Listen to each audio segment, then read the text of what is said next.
И по 22 години од загинувањето на Димитар Двојаковски и Владко Петров, нивните семејства се разочарани од односот на државата кон нив и односот кон нивните споменобележја. Не можем да зборам, не сум задоволна нашите деца за кого загинаа. У Скопје споменик направија 20 метра висок. Сите ги ни поштуват, тај споменик стое. На нашите деца спомениците не можат да обстоат ни краток период. Споменикот не сум задоволна од тука. Пред една недела навија што загинаа од ваксинце, за 2-3 дена споменикот го бутнаа. На Карпалак споменикот не стоја никогаш. Не сум уопште задоволна од сето тоа што се случува во нашата држава.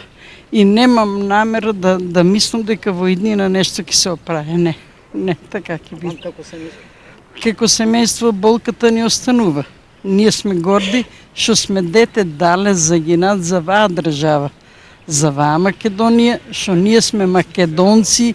Трагичниот ден и секавањето на двајцата херои за општина Штип секогаш ќе биде момент на големо секавање и почит кон Петров и Двојаковски.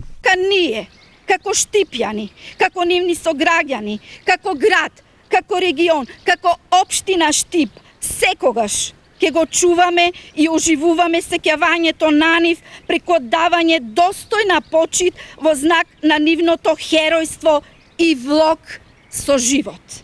Пред споменобележието во местноста Кртеке, со едноминутно молчење и полагање на букети цвеќиња, почит, освен семејствата на загинатите од конфликтот во 2001 година, оддадоа и градоначалникот Иван Јорданов, општината, армијата и други граѓански здруженија и асоцијации.